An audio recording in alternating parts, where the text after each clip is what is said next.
Live from the Space Coast of Florida, this is NASA's launch coverage of NOAA's GOES U mission.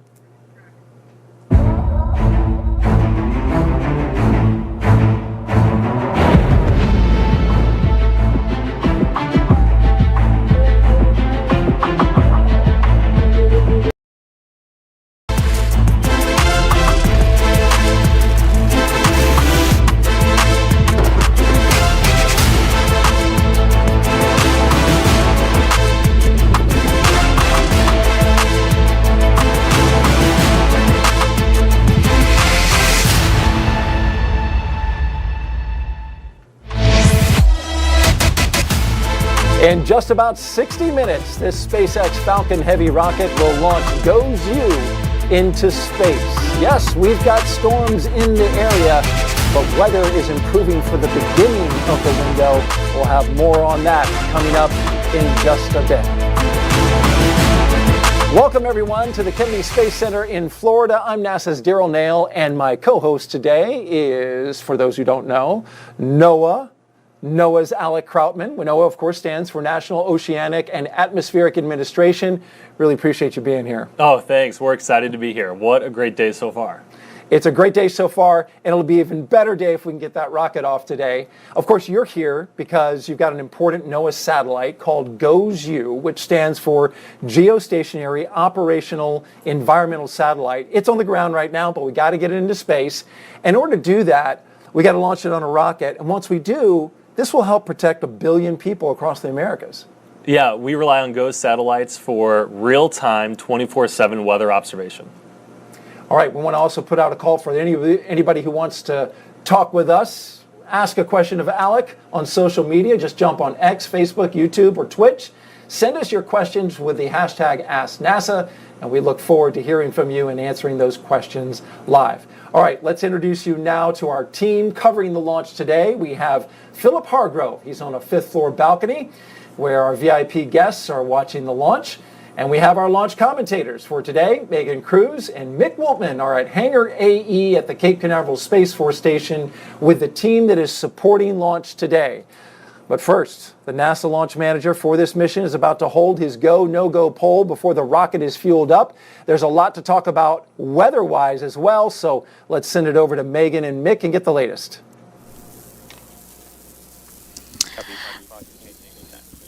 Sorry, folks, we were pausing because we were hearing some chatter over the operational loops that you were just hearing, and that also just talked a little bit about what's happening right now. We are going to pause the clock, it sounds like. Pausing the clock here at T-minus 58.6 before we get into this polling. They are still, as Daryl mentioned, looking at the weather.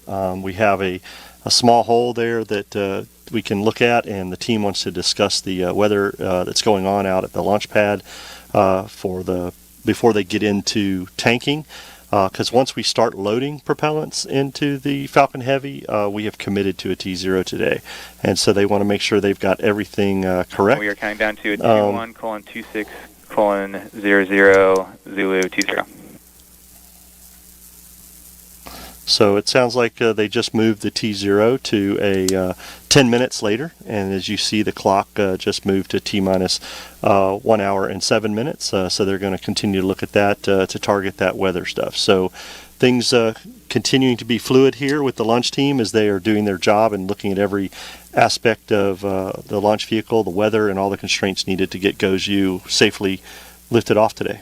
Yeah, to give people some context here, so we have a 2-hour launch window that opens at 5:16 p.m. Eastern Time. As you just heard, we had been targeting 5:16, the opening of that window for T0, but because of some weather concerns, that T0 is now moving 10 minutes from then. So let's take a look at the weather, what we've been talking about for the last 45 minutes and hearing being discussed by the launch team. Why don't we take a look at the weather right now? It is trending better, as Daryl said. 45 minutes ago, we were looking at a 30% chance of go because of the weather. Now that has increased to 60% go, and that is because some storms that the launch weather officers over at the U.S. Space Force were watching, they are staying more west than originally expected, right, Mick? Yeah, absolutely. And the team, the United States Space Force Range Ops, is constantly monitoring this weather and talking to the NASA launch manager and the SpaceX launch director as they continue to monitor the weather for today's launch. We're seeing that east sea breeze come in off the coast of Florida and that west breeze come in, and they're colliding just a little bit outside of our Launch Complex 39A here. So the team wants to look at that and how the clouds are, anvil clouds are building up, and things continue to move forward.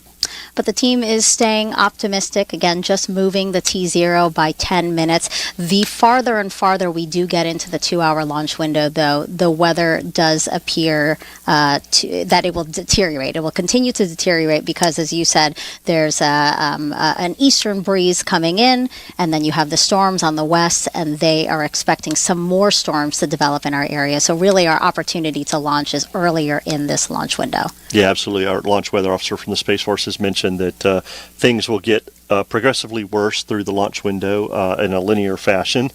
So his probability of violation will increase as we move in. So our best opportunity is here at the beginning of the window, and the team is taking this extra 10 minutes to look at things and make sure they can try to hit that sweet spot, that there's nothing there, and get ready to safely launch GOES-U. Sure. So for those who might not know, Mick and I are sitting in the Mission Director Center in Hangar AE, which is one of the buildings on Cape Canaveral Space Force Station, just right next door to Kennedy Space Center, where we have a beautiful shot now of SpaceX's Falcon Heavy rocket with the GOES-U weather satellite safely between those two payload fairing halves that you see at the very top of the rocket. Here's a close-up shot of it there with the beautiful mission logo on there, as well as the NASA meatball. You can see some of the clouds in the sky right now. Honestly, here the weather seems great. And the team hoping that the weather does work out for us as the launch weather officers again continue to monitor conditions during the launch window we have now. Yeah, and the count has been very smooth up until this point. The teams have been working, no issues. Things have looked very good following the procedure. It's really just been the weather that the team has been following, and they continue to monitor that, as we've talked, Megan, that they are just looking for that sweet spot to get this launch off today. So things will continue to pick up as we see T-minus 1 hour and 3 minutes. We will continue to monitor the things as they go on, and as the NOM from NASA and the launch director from SpaceX will continue to talk to the launch weather officer at the Space Force and continue to get those briefs. Okay. All right. So, Mick, thank you so much. We appreciate you being here with us. Mick is with NASA's Launch Services Program, which is managing the launch today. So we're so lucky to have your expertise here to walk us through the countdown. But for now, we're going to send it back to Daryl and Alec at the host desk. All right, thank you very much, Megan and Mick. And so we are in a little bit of a holding pattern, and we'll check back with you in a few minutes to get the latest updates about the beginning of tanking. In the meantime, we've got everything you need to know about the GOES-U mission coming up in the next hour, including a new instrument on GOES-U to monitor the weather in one of the hottest places in our solar system, the sun, and a special message about GOES-U from a familiar face. That's National Meteorologist Ginger Z. Plus, into the eye of the storm, a NOAA hurricane hunter is here to tell us what it's like flying in 150-mile-per-hour winds to gather data for protecting the public during a hurricane. And we'll look back at the legacy of the GOES satellite and preview the next generation of storm tracking technology called GeoXO. And we also want to have a little fun along the way by inviting you to play GOES-U Bingo. You can get your own card by scanning the QR code that we're going to pop up here on the screen.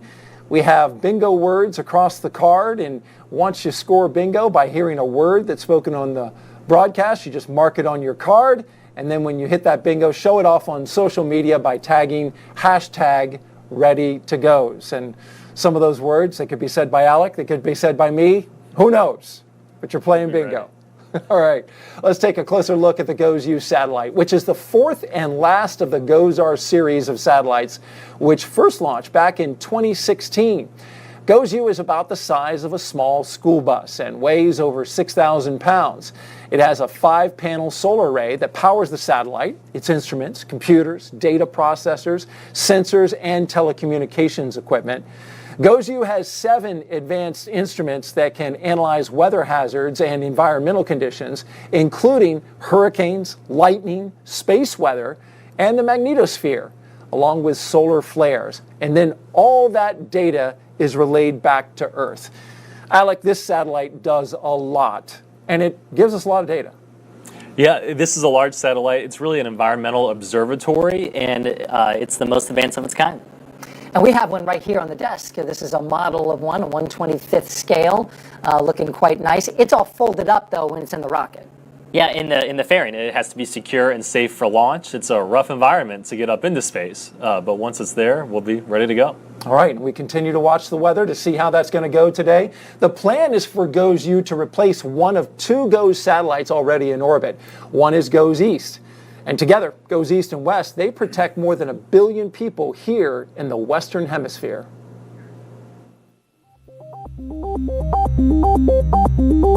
GOES-U will be the 4th and final satellite in NOAA's latest generation of geostationary operational environmental satellites called the GOES-R series, the nation's most advanced weather observing and environmental monitoring satellite system.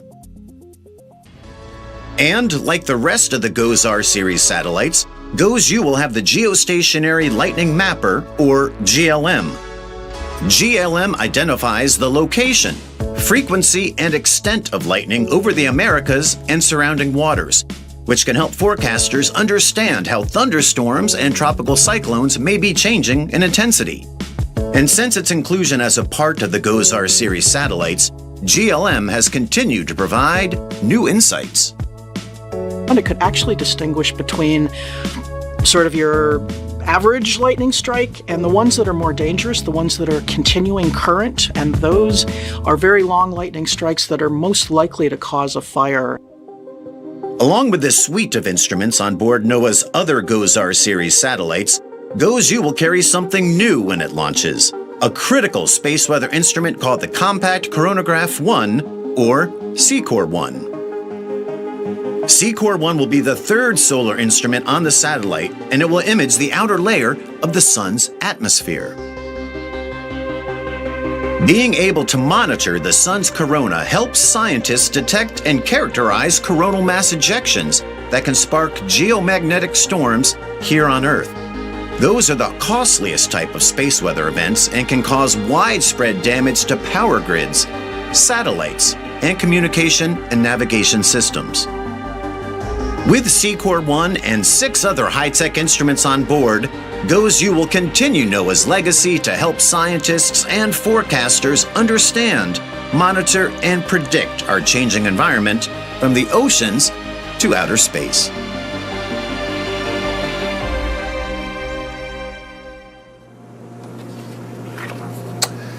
All right, let's send it back to Megan and Mick as we await the start of the NLM poll. Megan and Mick, take it away. Hey, Daryl. Yeah, so the NLM poll, that's NASA's launch manager for today's mission, and he is going to poll the team as to Help us avoid some weather. Current new T0 will be 2126 Zulu.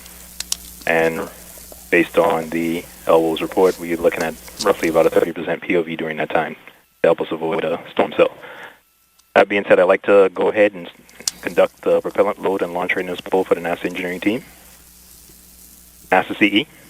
NASA CE, go. SMA. SMA, go. SMD. SMDs go for propellant load. NASA MIM. NASA MIM is go for propellant load. LSP. LSPs, go. The NASA engineering team is ready for propellant load and launch. All right, great call out there. NASA's launch manager, Dr. Denton Gibson, confirming that NASA is ready to start loading propellants in just under 7 minutes, loading propellants into the SpaceX Falcon Heavy rocket that you see right there on your screen. Also, what we just heard, which is great for us, again, the team has been watching the weather this whole time leading up to launch, and they said that by moving the T0 off of 5:16 p.m. Eastern to 5:26 p.m. Eastern, the chances of go for launch because of the weather increases to 70% go at that time, Mick. Yeah, 30% POV. That's what you were thinking. I was. As the LWO reported out. And as you heard Dr. Gibson say, the team's working no other issues but weather, so that's good news. And getting ready to proceed into propellant load and getting RP1 loaded onto the 3 Falcon Heavy core boosters. And then we'll start with liquid oxygen, that densified liquid oxygen as we get into there for the cold temperatures. But this is good that they were able to adjust. That's the beauty of having a 2-hour window. They could adjust the time to meet where they need to for this weather, as Daryl said earlier, so we can hit that hole or that sweet spot in the anvil cloud. So looking good, and things are proceeding. Yeah, they really did just, find a hole in the clouds, as you said, right? Yeah. Because at 5:16, the chances for go with weather had been 60%, and they were able to increase that to 70% go just by moving this T0 by 10 minutes. So as we proceed to our new T0 time, Mick and I are going to be following along with some of the fueling milestones. The next one coming up is going to be actually fueling the rocket, and that'll happen at T-minus 50 minutes, so about in 5 minutes. So we'll join you back for that. For now, Daryl and Alec, take it away. All right, thank you, Megan and Mick. And just to repeat, our new T0 is 5:26 p.m. Eastern Time, a move of 10 minutes from the original T0 to give this launch team a better opportunity to get this rocket launched in the weather today. All right, we're going to break down the main instruments. We promised that, and we've got a beauty right here on countdown 1 in the middle. But let's take a listen to the launch team real quick. NLM. Can you confirm the government team is ready to proceed with propellant loading? The NASA team is ready to proceed with propellant load. Copy, thank you. Or that was SpaceX polling NASA to ask them for readiness, and they gave the go. So again, now we're back to our imager here. This is the workhorse of GOES, really, Polling Alec. is complete, and we're go for propellant loading and launch. Good milestone there. We're go for launch. Awesome. How does this thing work? Yeah, so this is our advanced baseline imager. It's the primary imager on the satellite, and in fact, just about any time you've seen weather satellite imagery, like on the local newscast, it is most likely from our ABI on GO satellites. The imagery that comes from this is so amazingly detailed. How does it do that? Yeah, and so the door's right here. So all it sees the Earth through this window, and inside the door is super-cooled mirrors, and they're super-cooled by a cryo cooler. You can point to that. It's over here by you. Here, yeah, and it operates at about 80 Kelvin, which is like negative 350 degrees Fahrenheit. Wow, that's like super cryo-cooled. Yeah. Why does it have to be cooled like that when it's in space? It's a high-definition instrument, and it's so precise that it's very sensitive to radiation from clouds and coming from the Earth. And so to pick up these fine measurements, it has to operate at a very, very cold temperature. And so it does get warmed by the sun, as you mentioned, in space. The imagery which comes off this, we talked about this, is incredible. But it's not just storm clouds, which, if you've ever, and I know you've seen a lot of this, like if you've seen imagery of a hurricane with this ABI, hurricanes can do terrible damage, but they're beautiful imagery when it's all stitched together. That's right. We can see right into the eye. We can see meso swirls within the eye of a hurricane. We also see hotspot detection of wildfires with the ABI. We're also looking at maybe a foggy morning or even fog at night was really hard to see with traditional old weather satellites, but now we can do it with the ABI. Seeing fog at night, that's pretty incredible. And then you also mentioned the wildfires. So how small of a fire can you see with this? You know, there have been at times that we've been able to see wildfires about the size of a large barn. Falcon Heavy, venting for the starboard propellant load. This is the launch director with abort instructions. For non-urgent no-go conditions, brief the CE or LD and they will approve aborting the countdown. For urgent issues affecting the safety of the operation, operator shall call hold on the countdown net. Launch control will abort the launch auto sequence immediately and proceed into the launch abort auto sequence. At T-minus 10 seconds, launch control will be hands-off and relying on automated abort criteria for the remainder of the count.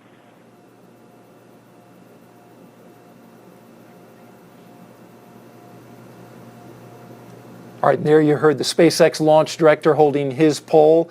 and getting everything moving towards propellant. So, but just to wrap the thought there on wildfires, I mean, you can see pretty small fires, and that allows you to contact emergency managers. That's right. And often, especially for rural fires or deep in the forest, we often have fire detection from the ABI before local 911 calls. How about that? That's amazing. All right, thank you for breaking that down for us, Alec. Let's now send it back to the room there at Hangar AE and check in with Mick and Megan. Hey, thank you guys so much. Yes, we are expecting to begin tanking this rocket in about 38 seconds from now. We're targeting T-minus 50 minutes for the beginning of propellant load of the Falcon Heavy rocket. Yeah, we'll start flowing RP1 into the first stage, getting some rocket propellant number 1 or high-grade kerosene on board of all 3 boosters at the exact same time, filling them pretty quickly, and then we'll hear a call out later for LOX load, where we start putting liquid oxygen into the first stage boosters also. So this will be a moment where we have set our T0 for 5:26 p.m. tonight. This will confirm that for us. The launch auto sequence has started.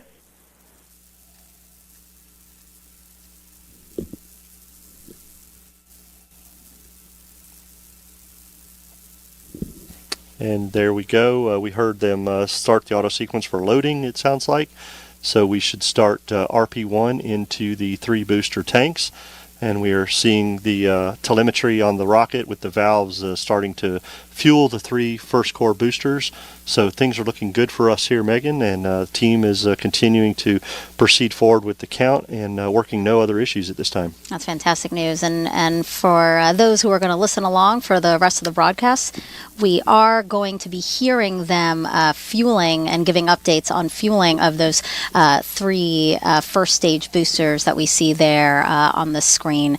PY and NY refer to the side boosters, and then CC is the center core. But as Mick said, those will be fueled all simultaneously, currently happening with RP1, which is rocket grade kerosene. So the next fuel that propellant that they'll start fueling the rocket with is going to be liquid oxygen, and that is a super cold propellant that they're working with. Yeah, absolutely. That densified LOX that SpaceX uses, they densify that down to super chilled minus 423 so that they can get as much liquid oxygen into the tank as possible. And that's a reason we now have picked our T0, because once we get it that cold and we start loading the vehicle with it, we can't recycle that into the window. So because of the boil off and the way liquid oxygen performs. So moving that forward, we're doing well. And you mentioned the PY and the NY. For us, for those listening, that's the negative Y and the positive Y that we refer to the side boosters on, due to the orientation that the vehicle is on the pad, that the team can analyze trajectory for the rocket when it lifts off, knowing what's going to happen to those side boosters later on tonight. So here we go, guys. We are beginning to fuel the Falcon Heavy rocket with rocket grade kerosene, like we said, coming up at T-minus 45 minutes. That's when we'll start loading the super cold liquid oxygen. Super cold, I mean negative 341 degrees Fahrenheit. So a very delicate operation, one that is, as Mick has been saying, monitored by the team very closely, and because of those super cold temperatures, we have committed to, again, the new T0 of 5:26 p.m. Eastern Time. Liftoff of hopefully Goes You and Falcon Heavy from Launch Pad 39A here at Kennedy Space Center. You're seeing a great shot there from one of our cameras. But for now, let's send it back over to Daryl and Alec at the host desk. All right, thank you very much. And earlier in the show, we asked you to submit your hashtag Ask NASA questions on social media. So now I want to take a moment to take some of those questions. Alec will be answering them. I'll be reading them. All right, first question up. Darren Priestley on X asks, what is the main driving force for the weather on Earth? Big question. Yeah, it's the sun. sun. The sun causes all of our weather, climate, sunlight, and the tilt of the Earth is dependent on the seasons. It's all starts with the sun. And I imagine water on Earth plays a role. But if you're talking about the main driving force, it's the sun. Oh, sure. Yeah, globally it's the sun. All right. Very good. And we have another question. Next up, we've got Robin Kim on Instagram, and she asks, how is it different, GOES-U that is, from other GOES satellites? Yeah, GOES-U is the same as the other in the series, except for the addition of the C-Core. And we're excited about this C-Core instrument, the compact coronagraph. It's a historic first for NOAA. It's the first operational coronagraph. And yeah, that's our new instrument, and we're really looking forward to seeing it in action. How many of this particular series have been launched? We mentioned this is the fourth, so there have been 4, right? Mm-hmm. And this goes back to 2016 when this particular technology came out? This series, yeah, that's right. Once GOES-U is in space, it'll be renamed. Once it's in geostationary orbit, it'll be renamed GOES-19. Right, very good. And then what happens to the existing satellite that was GOES-East? Yeah, currently we have GOES-16 in the GOES-East position, and once GOES-U finishes checkout and is ready for replacement later next spring, we'll move GOES-16 into orbital storage, and it'll be a backup, a hot backup, in case there's any problems with either GOES-West or GOES-East. It's always good to have a backup. Yeah. And how are you doing on bingo, by the way? I don't know. Where are we at? I already scored. I think I'm winning. One more question for social media. Let's hit it. This is the last one. INS on Instagram asks, why won't Europe be monitored by the satellite? Stage 1, BY and NY launch load has started. And those are the boosters loading LOX into the first stage boosters. Oh, let's go. Yeah, we're moving. It's happening. Yeah, this is a geostationary satellite, and so with GOES-East and GOES-West, we have complete coverage of the Western Hemisphere. It's a crucial piece of the geo ring. We have international partnerships, and so international partners have their own geostationary satellites, and they monitor other parts of the globe. All right, thank you, Alec. And it's not too late to send in more questions. Just remember, you can go to #AskNASA on NASA's YouTube, Facebook, X, and Twitch platforms. All right, every rocket that launches from the Space Coast has a dedicated launch weather officer. And boy, that LWO, as they're called for short, is working hard today. That person is responsible for making the probability for go. So let's check in now with Philip Hargrove, who is with the 45th Weather Squadron's LWO, Melody Levin. Thanks, Daryl. Yes, I'm here with Melody Lovin from the 45th Weather Squadron at Cape Canaveral. Thanks for being with me. My pleasure. Awesome. So you have an extensive background in meteorology. Can you tell us what makes launch weather forecasting so unique? Absolutely. So before I was a launch weather officer with the 45th, I actually was a meteorologist with the National Weather Service. So that's kind of a general field where your job is to protect life and property, and your main goal is to really get the forecast right and to basically predict the best you can just severe weather risks and general chance of rain, temperatures, et cetera, but protection of life and property is your goal there.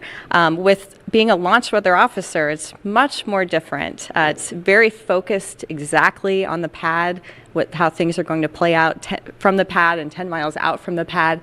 The other thing is I'm looking for threats that would never really affect the average person. So we all know that we can't launch into thunderstorms or any existing lightning, but what I'm looking for on launch day is the risk of triggered lightning from the rocket, because we're essentially sending the rocket, we're sending a charged rod into the sky. We've done half the work for the atmosphere already to produce that lightning. So we're looking for threats that generally would not be a threat to the average person on the ground. We're looking at possible anvil, which we know we already went no-go at one point today for the detached anvil rule.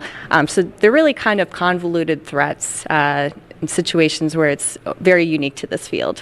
Right, it seems pretty complex. So how does that % go number get determined?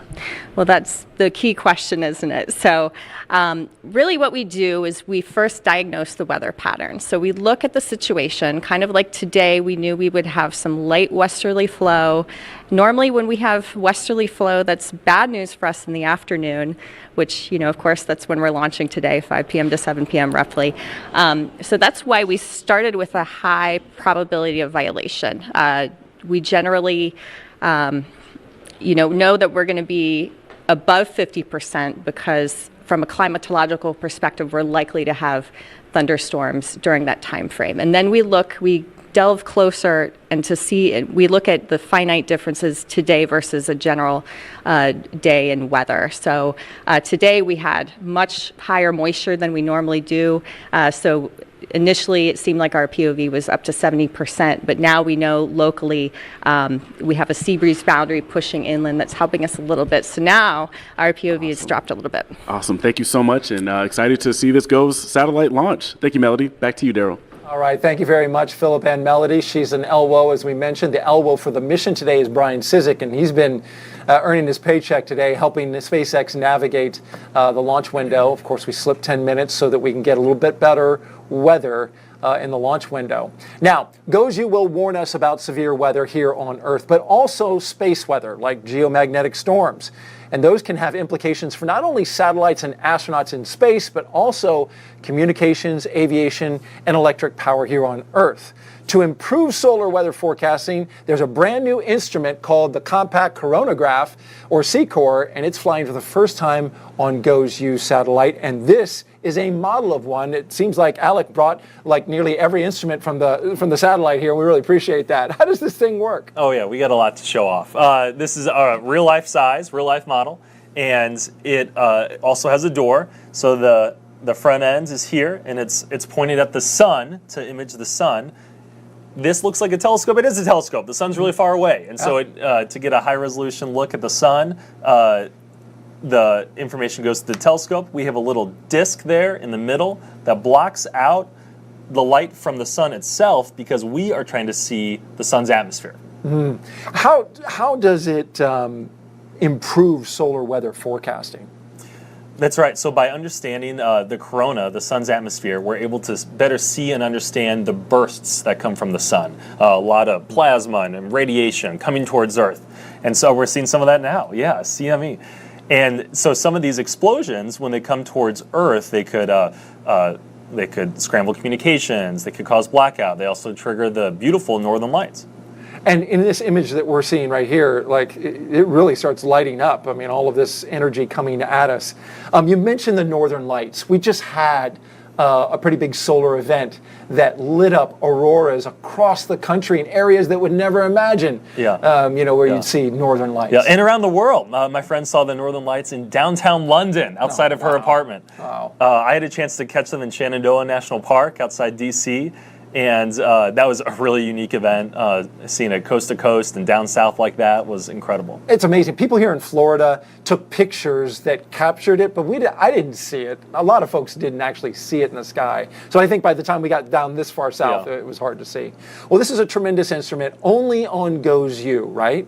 That's right. And I mentioned earlier, it's a historic first for NOAA. This is the first time we've had an operational coronagraph. Our Space Weather Prediction Center in Boulder, Colorado, needs this information to issue space weather warnings. Like I mentioned earlier, space weather can affect communications, it can affect GPS, and it can impact even safe operations of satellites in space and even astronaut safety. And the sun is the biggest contributor to solar radiation. Of course, solar radiation, all space radiation here on Earth and low Earth orbit. But NASA managers, well, they want to plan the Artemis II mission. If you haven't heard about it, going back to the moon, sending astronauts back to explore areas of the moon. They will need tools to forecast the radiation that is happening there, especially as it impacts crew's health. So here's now more on how GOES-U will play a role in our Artemis Moon Minute.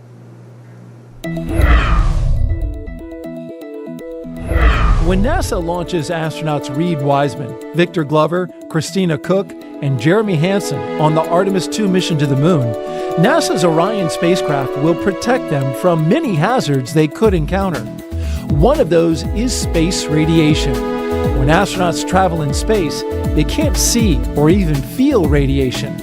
However, NASA scientists are studying the effects radiation plays on the human body and developing ways to monitor and protect against this silent hazard. Space radiation comes primarily from the sun, which accelerates particles through space with flares and coronal mass ejections. But space radiation also comes from high-energy galactic cosmic rays, or GCRs, which are particles coming from outside our solar system that are formed by events like collapsing stars. The largest potential threat is when astronauts are outside the spacecraft performing an extravehicular activity, or EVA, in space or on the surface of the moon. We currently monitor changes to space radiation levels from both solar storms and GCRs thanks to NOAA's GOES satellites. EVAs can be rescheduled, and NASA has areas inside Orion where astronauts can take shelter during space weather storms. And that's been your Artemis Moon Minute. And GOES also has its eyes on Artemis. Check this out. While measuring water vapor at night, the GOES East satellite captured this imagery from the Artemis 1 launch in November of 2022. Orion and the Space Launch System rocket broke through the clouds and left a hole in its wake. You see a little hole open up there? It streaked through the atmosphere, taking off there. And of course, the launch of Artemis 2, which is currently scheduled in 2025, will also be captured. That'll be captured by GOES-U after it becomes the primary satellite for GOES East. At the top of the show, we started loading the 3 first stage boosters. Next is the second stage. So let's check back in with Megan and Mick. That's right. And in about 17 seconds, we expect SpaceX to begin loading RP-1 or rocket-grade kerosene into the rocket's second stage. And there you go. That's the call out there. So now we are loading both RP-1 and liquid oxygen into the Falcon Heavy rocket. That is correct. We got RP-1 and liquid oxygen going into the first stage 3 boosters, and we just started RP-1 in the second stage. And we see RP-1's about 50% on the 3 boosters, and liquid oxygen is roughly about 30% on the first stage. So getting ready to start that. Next thing we'll do is liquid oxygen on the second stage. So things progressing well as we head towards a 526 liftoff. And so to get RP-1 into the second stage, RP-1 has to first flow through the strong back, right? And that's that structure on the side of the rocket. Right now it's behind the rocket from this view that you're seeing, but this is the structure that provides propellants and electricity to the rocket until just before launch. And at T-minus 22 minutes, you're going to hear a call out to chill down that strong back, and that's to get it ready to load the really, really cold liquid oxygen into the second stage. Yeah, that minus 341 densified LOX that we want to start flowing up through the what we call the TE when we transport and erect the vehicle, and then call it the strong back once we're on the vehicle. We want to get those lines chilled down so that we can get that LOX into the second stage. So that's a very important step to make sure that we don't break anything and keep going with loading today. Yeah, because if we don't chill down the strong back in preparation, we could do thermal shock to the system, right? That's correct. Yeah, we don't want to do that as we load these propellants. We want to keep moving, but things are looking good, and the team is proceeding forward. All right. And so the GOES-U satellite is bound for geostationary orbit. NASA's Philip Hargrove has the complicated trajectory needed to get it there. I'm joined by LSP flight design analyst Mark Hamitz. Thanks for being here, Mark. Thanks for having me. Well, let's talk a bit about the GOES-U mission trajectory. So the G in GOES stands for geostationary. Can you explain what that means? A geostationary orbit is a circular orbit around the equator about 22,000, just over 22,000 miles in altitude above the Earth. What's unique about that number is at that altitude, it takes 24 hours to complete one revolution around the Earth.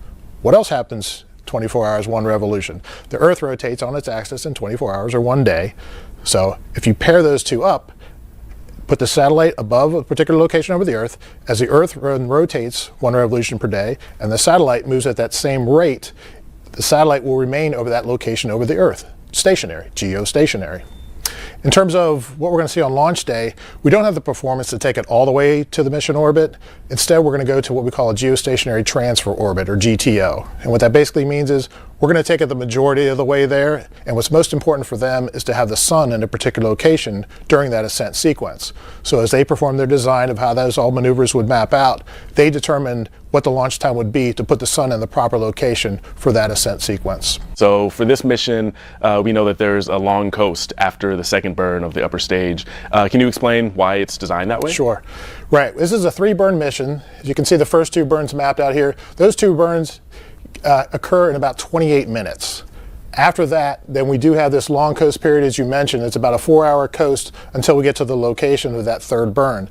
So we're going to get out here, we're going to do this burn, and we're going to raise that low side of the orbit from about 100 miles to about 10,000 miles in altitude. At the same time, you can see here the bend in the trajectory. We're also going to lower the inclination, or that angle with respect to the equator, from 27 degrees down to 4 degrees. Thanks so much for explaining the trajectory to us. Great to have you here. Thanks for having me. Since 1975, GOES satellites have provided continuous imagery and data on atmospheric conditions and solar activity, resulting in more accurate and timely weather forecasts. Here's more about the legacy of NOAA's weather satellites.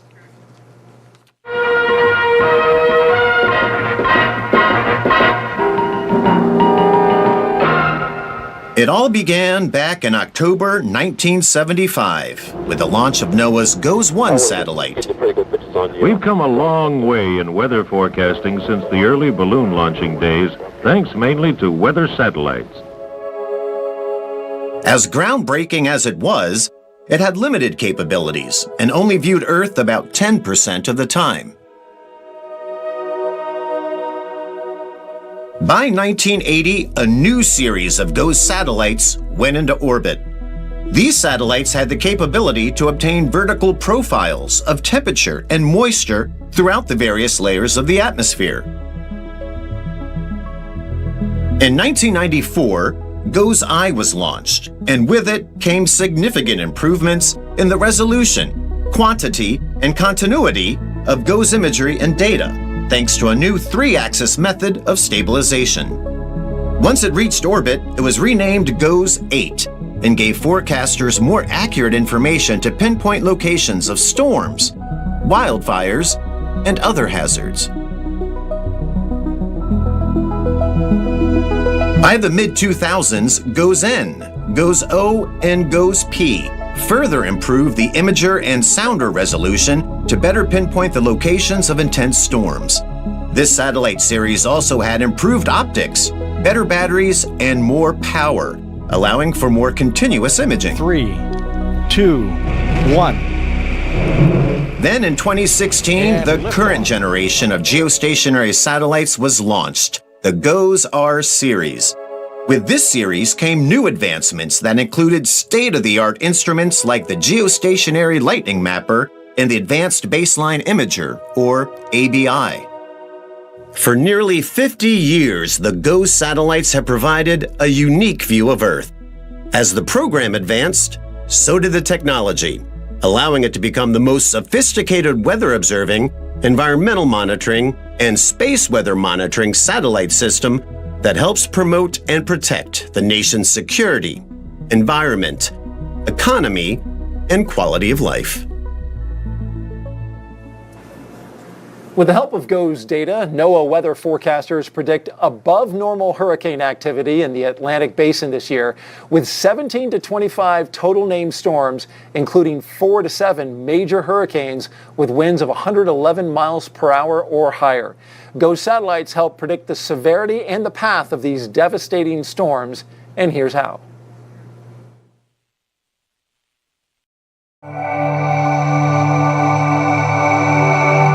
So the polar orbiting satellites complement the geostationary. Since the geostationary, like 24,000 miles up, while they get great pictures, it's really hard to measure what is the state of the atmosphere from that distance. So the polar orbiting are basically flying a little over 500 miles up.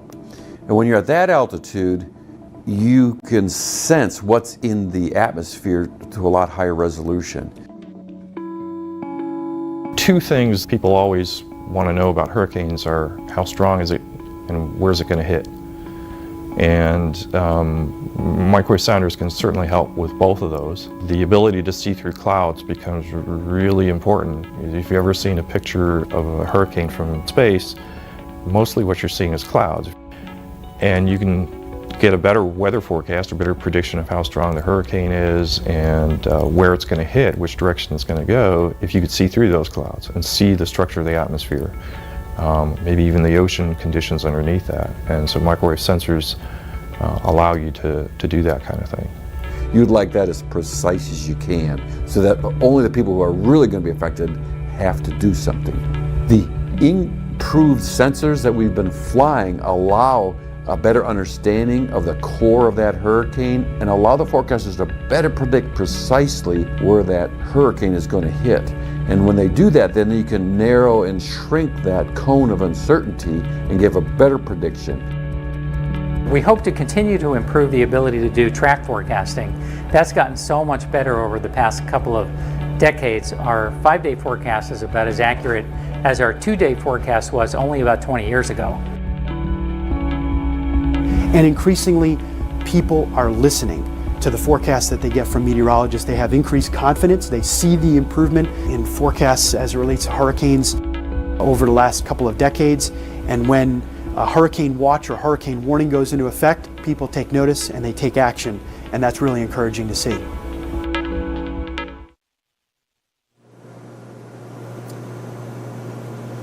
Data from weather satellites is one way NOAA tracks severe weather, but as they have other tools, they use them. And it's not a tool, but he's our guest. That was kind of a weird read there. Joining us now is Nick Underwood. He is the agency's hurricane hunter. Not a tool, a hunter.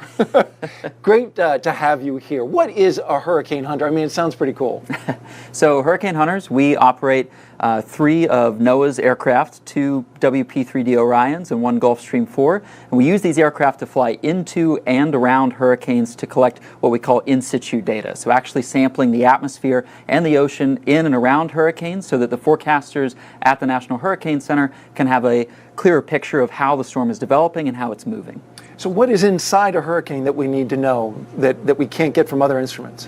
It's that in situ data. It's the pressures, the temperatures, the humidities, the wind speed, the wind direction, the ocean sea surface temperature. All of this data we're able to collect with our aircraft as well as some of the instruments that we have on board. And all of that is vital for the forecasters. All right. You've got some amazing video that you shared with us flying in a hurricane. We want to play that now. And you kind of talk to us about what it's like to fly inside a hurricane with 150 mile per hour winds. So this video is from our WP-3D Orion. That's actually flying through Hurricane Florence in 2018. And on the P3, it's kind of like being on a wooden roller coaster that's inside of an automatic car wash. So a lot of vibration, a lot of getting bounced around, wind and rain slapping against the windows. There you are. It can certainly be a bumpy ride, yes. Our Gulfstream 4 flies up above, around, and in front of the storm to sample the high altitude atmosphere, usually at 45,000 feet. And all of this data feeds into those forecasts that you see on TV of the spaghetti plots of all the different ways a storm can go. And the better data we can collect up in the air, the more accurate those forecasts are going to be. Right there. Are you like catching some air right there? Looks like the bottom dropped out. Yes, absolutely. You can get lightning a lot in these storms. You can certainly get some hefty bumps, a lot of turbulence, but it's exciting work and it's important work. And we saw the G4 here today at the shuttle landing strip. That's right.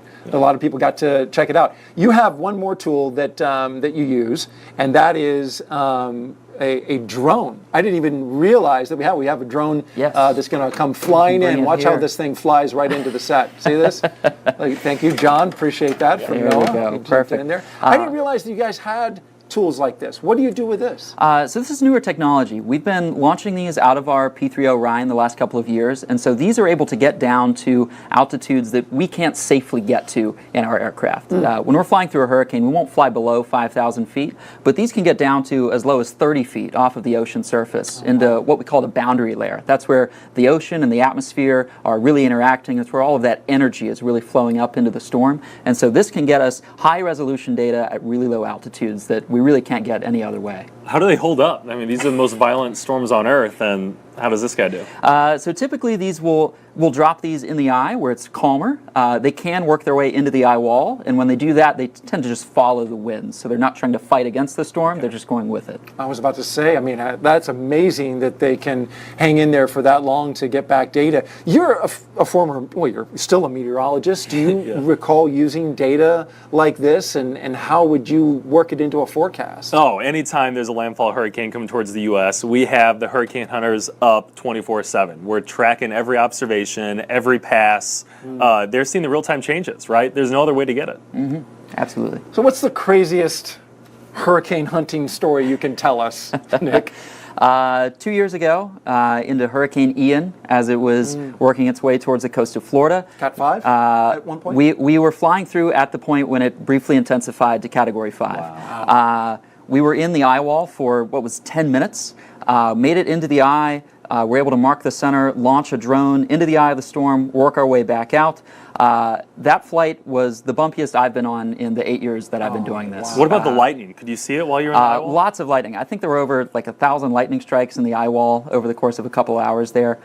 It was a night mission, so you could really see it flashing. It was very impressive. Lightning flashing every second, being blown all around in a plane, and how did you feel?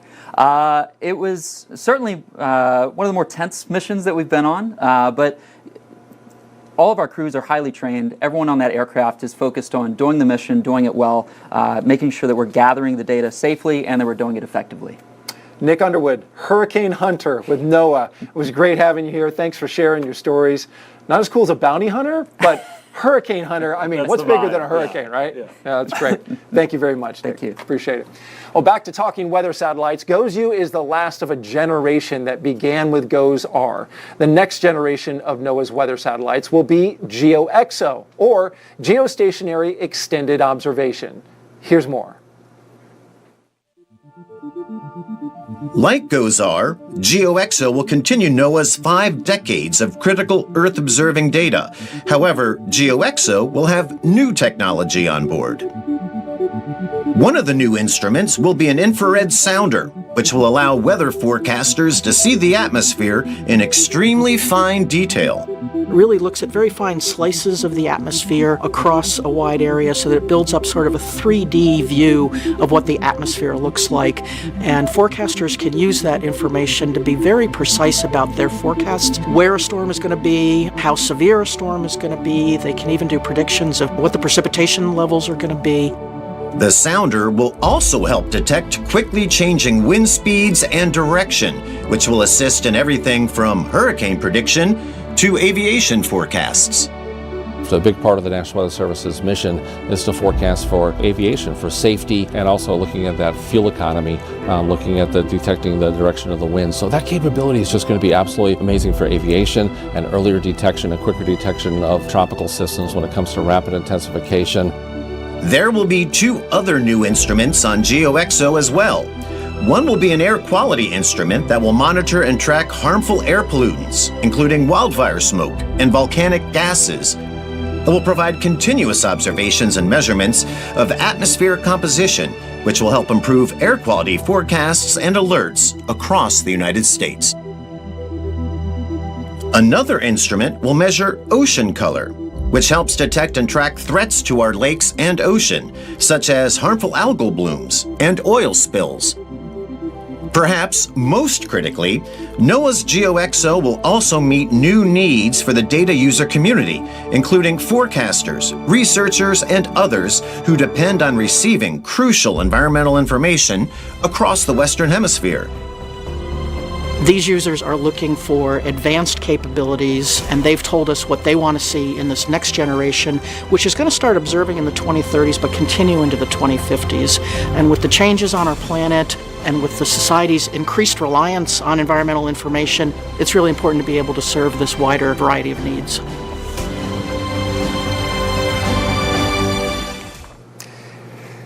GOES-U's 7 instruments will gather data that can help forecasters in many different ways. For more on that, let's go back now to NASA's Philip Hargrove.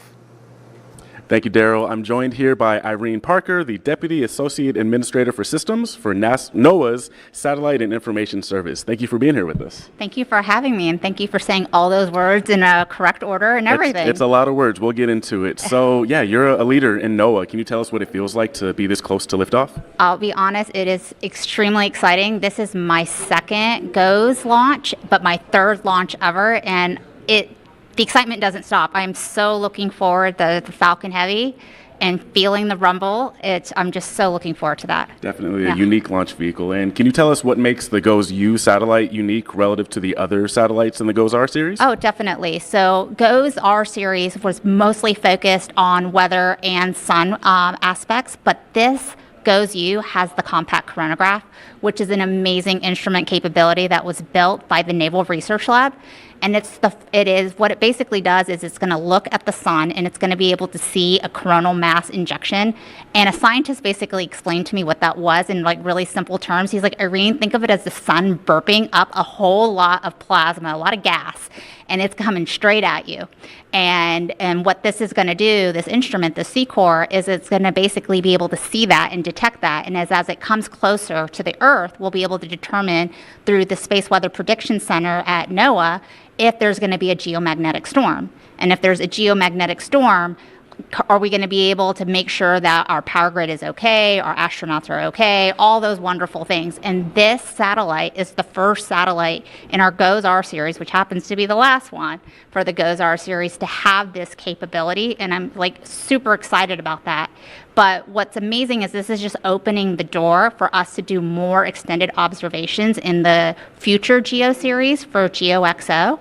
And in that series, we're going to go and actually do things in atmospheric composition. We're going to do things in ocean color and really push the boundaries in environmental intelligence. So this is just the beginning with GOES-U that happens to have C-Core, but our next generation of GeoXO, it's going to have some amazing instruments in there.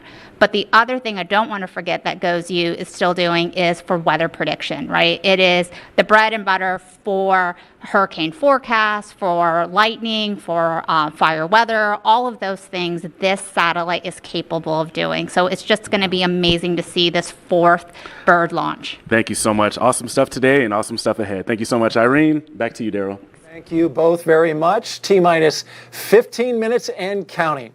When you get your local weather forecast, chances are data from GOES satellites help create it. And no one knows that better than meteorologist Ginger Z. Hi there, Ginger Z here at the Good Morning America studios in the Weather Center. We've got a whole team of meteorologists, and I know that atmospheric scientists all over the country and the world are excited for GOES-U. I know we are. Of course, that high-res everything. We're going to look at that lightning data. We're so excited for the aerosol information. It's just going to help forecast. And of course, we cover all of the biggest disasters, the wildfires, all the way to hurricanes. GOES-U is going to be wonderful. I've been talking to the space weather folks, and that coronagraph, having a dedicated peek at the sun every single day, GOES-U is going to be big. And we can't wait for this launch. So go NOAA, go NASA, and go GOES-U. All right, whenever there's a big launch, we have thousands of people joining us. But real quick about the Ginger Z thing. I mean, she talked about aerosols. Aerosols are detected on GOES-U, but it's going to be really big in the next generation, right? Oh, that's right. Atmospheric composition instrument on GeoXO. We'll be able to see it even better. All right, looking forward to that. Whenever there's a big launch, we have thousands of people visiting the Space Coast to feel and see the rocket firsthand, including a very special group that we want to show you right now. A special group. There they are, about 80 middle school students. How are they doing? Giving us a big old wave there. They're here as part of the Students to Launch initiative, and they got a lot of energy. This is in partnership with NASA. These middle school students have traveled from all over the country to see today's launch, including as far north as New York and Maine, as far west as Nebraska and North Dakota, and south to Texas. Students to Launch educates and inspires students across the U.S. to understand the challenges and objectives of spaceflight missions, which can sometimes lead to careers in aerospace and astronautics. And that has to be one of the most enthusiastic groups I've ever seen at launch. No, they were at my hotel this morning. Oh, they were? Very excited. Yeah, breakfast was a blast. And so are you excited? Oh, yeah, we're getting close. I can't believe it. T-minus 13 minutes, just under 13 minutes and counting. There you see the rocket there. We've got a little bit of time to take a few more social questions. So let's pop one of those up now. You've been doing a great job, Alec, answering all of those. The question is, coming from Space Gal, why the U in the GOES-U name? Oh, on the grounds, the sequence that we name them is letters. So we've had the GOES-R series has had GOES-R, ST. Now we're at U. And so once it reaches geostationary orbit, it'll be renamed GOES-19. It's just part of the nomenclature about how you name it on the ground and what happens to it when it goes into space. Yeah. And we have a few more questions to get answered here as we look and watch the Falcon Heavy on the pad there, getting ready to go from Launch Pad 39A. It's cooking. Yep. That's that LOX that's condensing the warm air in the atmosphere. All right, so we have Samuelo asks, how long will this spacecraft be in operation?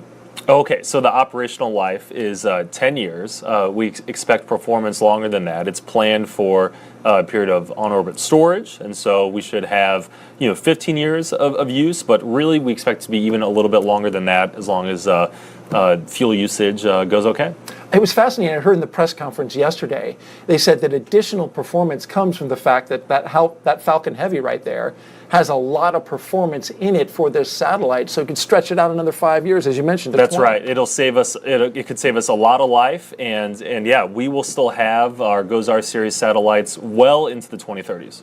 All right, keep those questions coming. Use the hashtag AskNASA. We'll have time for one more question, if we can pop that up, as we count down T-minus 11 minutes and counting. Why Falcon Heavy and not Falcon 9? Oh, man, this is a big satellite, and we're going to a big orbit to get up to geostationary 22,236 miles above the Earth. We need a big ride, and so what else than the Falcon Heavy? Yeah, and I heard somebody from the Launch Services Program during yesterday's press conference say that Falcon 9 is right there at the limit of the weight of the GOES-U satellite, so that Falcon Heavy gives it the additional performance it needs to go up. And so with just a few more minutes left, your thoughts, Alec, as we get down, ready to count the final minutes before liftoff. Oh, man, I'm bottled up. I can't wait to see it. It represents such a legacy for the program, and we're all excited to see this come together through the launch today. All right, Alec and I are headed outside to watch the launch, and so we'll send it out to Megan and Mick for the remainder of the count and liftoff, and we'll see you again after the first burn of the second stage. Take it away.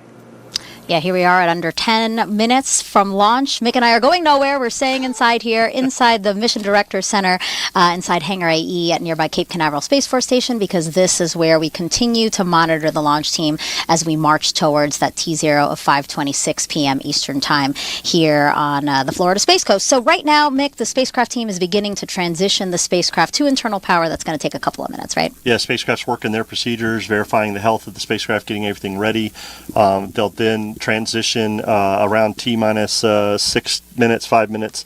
They'll transition to internal power, finish up that procedure, disconnecting from the ground power at the pad, and getting ready for launch today. So the last time you guys were with us, the launch team has begun loading super cold liquid oxygen into the Heavy's second stage. That happened at T-minus 18 minutes. The next major fueling milestone, that's expected at T-minus 7 minutes, and that's when SpaceX will chill down the Heavy's 27 engines on the boosters to get ready for engine startup. Yeah, just like we talked about on the strong back, the team needs to chill down those engines so that we don't provide a thermal shock to all 27 engines. A lot of power there. We heard Daryl and Alec talking about that, getting GOES-U on its way. That's a very heavy satellite, so right on the cusp of a Falcon 9, but this Falcon Heavy is going to give a lot of performance today. And we're finishing up, Megan, as we're looking at the telemetry here. RP1 on the first stage is coming to fill levels, and LOX on the first stage is almost complete, and second stage LOX is about 50%. So we're proceeding very well with full fuel loading today, and things are going good. That's awesome. And speaking of weather, we are launching a weather satellite, so we should talk about the launch weather. And we've been watching that in the hours leading up to our launch today. And right now we have great news to report. Launch weather is go for launch. We have found a hole within the some of the storms that are around our area. Launch Weather Officer Brian Cizik again confirming that we have found an opportunity to launch today at 5:26 p.m. Eastern Time. Yeah, that team worked very quickly. Brian has definitely been very busy this afternoon, but working with Charlie Meyer, the SpaceX launch director, and Dr. Denton Gibson, the NASA launch manager, they moved our window 10 minutes, and they were able to find that sweet spot in the weather today to get things done. And we're hearing that RP1 loading is complete on one of the side boosters, and things are still progressing to completion of loading the Falcon Heavy. In total, we are going to be loading 2.8 million pounds of propellant into the Falcon Heavy rocket that you see on Launch Pad 39A here at Kennedy Space Center.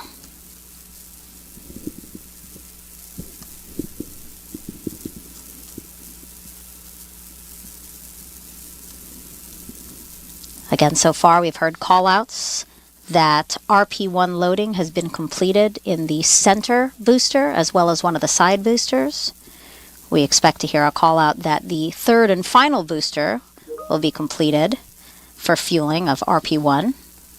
Yep, the team's still progressing, looking at the telemetry on the launch vehicle. Things are progressing very well. The data Negative Y, fuel load complete.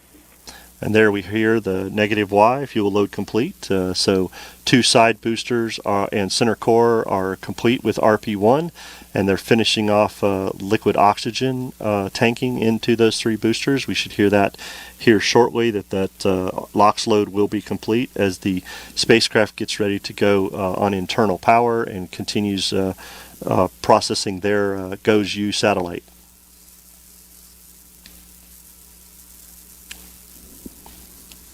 As with the spacecraft, we are also expecting the launch vehicle right now to be transitioning to internal power.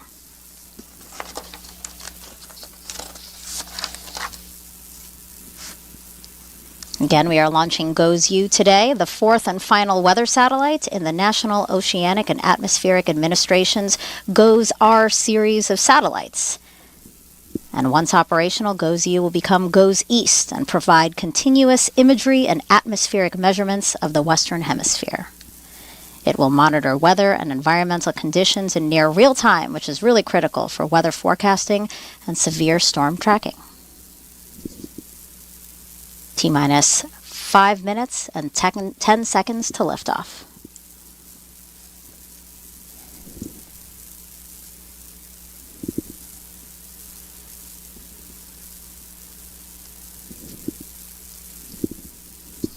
Falcon Heavy tanks are pressurizing for strong back retract. There we hear the tanks being pressurized for retract, that strong back or transport erector as we use to transport out. The strong back will begin retracting here shortly, and what you will see at the top of the vehicle is those arms that are around the just below the payload fairing will open up, and once those open strong up, lower has started. The strong back will then tip back slightly a few degrees, getting ready for launch this morning. And then as liftoff occurs, the strong back will fall back a little more to get out of the way as the Falcon Heavy leaves Launch Complex 39A. Next up, NASA Launch Manager's Go, No Go poll, the final check to make sure the NASA team is ready for a launch that's expected in 5 seconds. NLM, it's the LD on the NLM net with a final status check. LD, everything's looking good on our end. Copy that. Thank you. Thumbs up from NASA, again, confirming that weather, right, was the big watch item, and that is not a constraint to launch right now. Yep, the team has looked at all the data. Things continue to progress very well. Weather looks really good LD, out there. NY, and LD, countdown 1. Dr. Gibson says things are good. NASA is go for launch. There we hear the final go for launch from Dr. Denton Gibson on the countdown net, and LOX load on one of the side boosters. There we hear the second call for LOX load complete on the 2 side boosters. LOX load is finishing up in the center core of the first stage booster, and then finishing up as we get down close to T0, the LOX load on second stage. So things progressing very well, Megan. I do want to mention that Dr. Denton Gibson, this is his first launch as launch manager. Yes, very happy to have him there. He has been doing very well as he stepped into the NOM position from his mission management position, and very happy to have him on console today as our launch manager for the GOES-U mission. Stage 1, LOX load complete. And there we hear the call out for stage 1. All 3 boosters now have RP1 and LOX on board, so we are just waiting for the remaining LOX to fill into the second stage LOX tank, and Falcon Heavy will be tanked and ready for launch. And we expect them to finish fueling the second stage with liquid oxygen in about 20 seconds.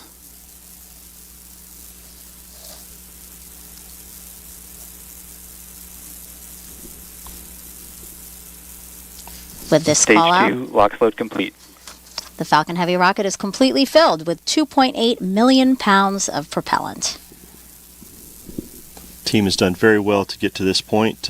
We are so happy of everything's going, and as you can see on the screen right there, weather outside at Launch Complex 39 looks very good. We're about 1 minute and 50 seconds from launch, and the team's progressing down to get the flight computer ready to take over the launch vehicle. As you see there, Megan, the liquid oxygen being vented out, the plume from the humidity here in Florida. We get to see that looks like it breathes, and we just heard the call out for ground gas closeouts, which is finalizing and venting the ground lines that fill the pressure vessels in the Falcon Heavy, so that they're closing off all the ground connections, turning everything over to internal, getting the Falcon Heavy ready for liftoff. And in a few seconds, we will arm the flight termination system, and Falcon will be in startup.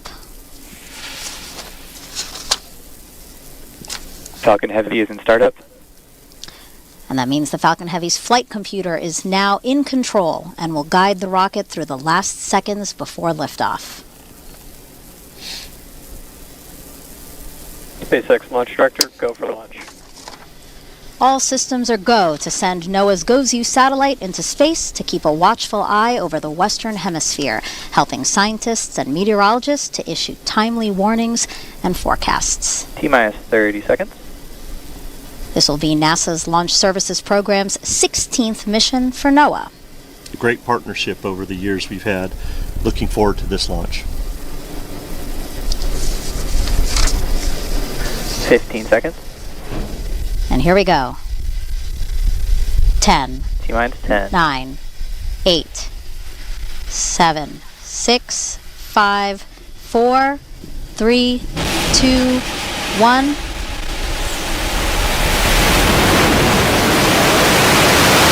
NOAA, go NASA, and go you.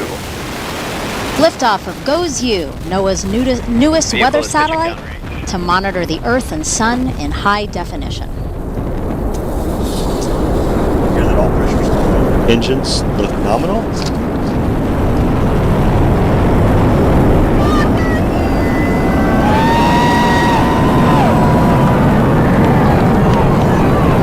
Things looking good as you see the Falcon Heavy soaring towards the heavens. All 27 engines powerfully lifting GOES-U on its trajectory and ascent into space. A beautiful shot as we Power and track telemetry nominal. the rocket from the ground here. The rocket is now powering down for max Q. Max Q is the moment of maximum dynamic pressure on the rocket. Max Q expected at 1 minute 7 seconds. The vehicle is now supersonic, Falcon Heavy is supersonic. traveling faster than the speed of sound. Max Q. There we heard the call for max Q, maximum dynamic pressure on the Falcon Heavy. Vehicle still performs very well. All the data looks nominal.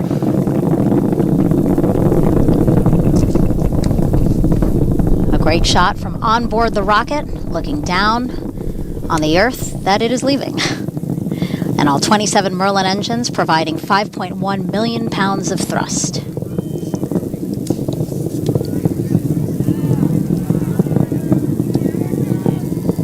Coming up at T plus 2 minutes and 28 seconds, the side boosters are going to shut off while the center core will continue on.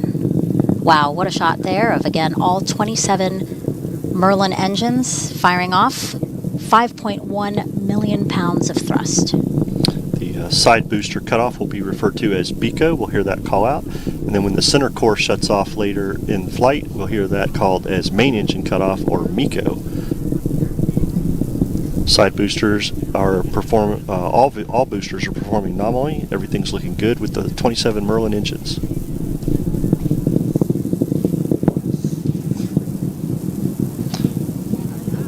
Side booster separation confirmed. There we see BECO and side booster. MVAC chill. Side booster separation. The MVAC is being chilled down, getting ready for ignition. Once the center core. NY boost back startup. And there we heard the call out for boost back startup. A lot of things happening here. So again, we have the 2 boosters that are going to be returning to the Cape here, landing at landing zones 1 and 2. These 2 boosters have 3 burns, so we're seeing a boost back burn All now. vehicles are following nominal trajectories. Essentially, these boosters have flipped back and are returning on a path to the Cape here. There will be 2 more burns, a re-entry burn and then a landing burn. And these are going to provide quite a show for folks that are here on the Space Coast, because you're going to hear those sonic booms, Mick. Yeah, absolutely. We are looking forward to those sonic booms as the side boosters land at landing zone 1 and 2. We're about 26 seconds away from main engine cutoff and the center core separating. Once the center core separates, we will then have MVAC, which is the Merlin vacuum engine for space, start up and get ready for what we call SES-1, number 1. Today we have 3 burns for this mission to get GOES on its way, and this will be the first of those 3 burns. PY boost back shutdown. There we hear the 2 side boosters have boost back shutdown. Miko. And now we're going to watch confirmed. Live footage there. There you go, of Miko. Again, the core and back ignition booster separating from the second stage, and the MVAC engine on that second stage lighting up. You see that on the right side of your screen. We're about 4 seconds from fairing deployment. Fairing again is the two All vehicles continue halves. to follow nominal trajectories. Fairing separation confirmed. And there we have confirmation the fairing has deployed. The fairings are brand new fairings for the GOES mission, and they will fall back to Earth and be recovered by the recovery ship Doug. But SpaceX will look to reuse those fairings on a future flight, along with the side boosters. As we see there, they're coming back to Earth to land on landing zone 1 and 2. So things are progressing very well here. We are about 1 minute and 23 seconds from what we call the entry burn, where the plus Y and NY side boosters will fire up their engines to start slowing down the vehicle as it gets ready for landing. Yeah, a lot to watch. Again, the left side of your screen, we are tracking the boosters that are coming back to the Cape here. On the right side of your screen, that is the MVAC engine on the second stage that continues to burn as it makes its way into the correct orbit to drop off GOES later today.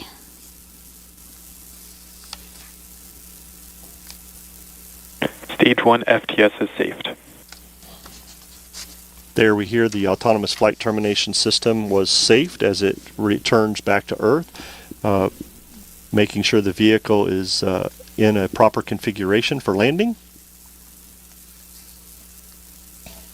The second stage is currently taking GOES across the Atlantic towards southern Africa. And this is the first time, actually, a GOES satellite is launching on a Falcon Heavy. Only the second time NASA's Launch Services Program is using a Falcon Heavy. Yeah, we launched our first Falcon Heavy with SpaceX back in October of 23 with the Psyche mission. And the side boosters actually that we used on the Psyche mission will be used for our future mission, Europa Clipper, this October. So brand new hardware today for GOES, and everything looks like it's performing very well. All the telemetry, everything looks nominal for the flight so far today. Yeah, those who typically watch our launch broadcasts. Entry burn startup. There we heard the call out for entry burn startup. The vehicles are slowing. You can imagine this as a brake on your car where it starts slowing the boosters back down very quickly as they entry burn shutdown. And there we hear the shutdown as the boosters have slowed down. Next thing we will see is the landing burn. PY FTS is saved At landing zone 1 and 2. Beautiful All imagery vehicles continue again to follow nominal trajectories. from the ground as we track those boosters make their way back to the Cape. We saw some birds fly into the camera's view as well. Everybody wants to see the landing of Exactly. the side boosters. As we said earlier, Megan, the landing will be exciting for a lot of people to see. Getting 2 side boosters coming back to landing zone 1 and 2, we will get those sonic booms. I know that you here in the MDC, we will get some... NY transonic. We will Stage get 2 FTS is saved. We will get some loud shaking right here in the Mission Director Center. I know a lot of people right here in Brevard will be excited when they hear the sonic booms. EYNY landing burn. Landing burns just started up. Terminal guidance. Wow, look at that. As it guides its way back down. Woo! Just heard the 2 sonic booms here in the room. EYNY landing light deploy. Our monitors shaking as we looks watch amazing. these 2 that boosters is just land. Awesome to see the 2 side boosters choreograph their way down to landing zone 1 and 2. EYNY landing confirmed. We have successful landing of the 2 side boosters. Everybody looks great on the landing zone 1 and 2 as MVAC continues its mission with this first burn. And there we heard the call out for SECO, which is SECO 1, second stage engine cutoff for this first burn. And things look very good. The trajectory looks, we hear the call out there that nominal orbit insertion, everything looks great on the second stage performance for this first burn, Megan. Yeah, and what you're looking at now, everyone on your screen, is the trajectory for the second stage of the Falcon Heavy with GOES-U. So again, it's making its way across the Atlantic towards southern Africa. This was the first of 3 burns for the second stage. The second stage will now coast for about 18 minutes before reigniting for its second burn. And if you look at the bottom of your screen there, we have a progress bar full of our milestones that we're covering during this live launch broadcast. And SES-2, that is that second burn we are talking about that will happen in, again, about 18 minutes from now. So Mick, as you said, so far so good. Really exciting launch. Very exciting launch, and we got through that weather, and GOES-U's on its way. Yeah, very dramatic and appropriate weather. Absolutely. As we and the launch team navigated that to see us lift off from the Space Coast at 5:26 p.m. Eastern Time. Again, we'll be with you for some of the milestones that you see on the bottom of your screen. But for now, let's turn it back to the host desk. Daryl and Alec, take it away. All right, thank you very much. If you're just joining us, welcome live to the Kennedy Space Center in Florida, where we just saw GOES-U launch from right here at the Kennedy Space Center from Launch Complex 39A.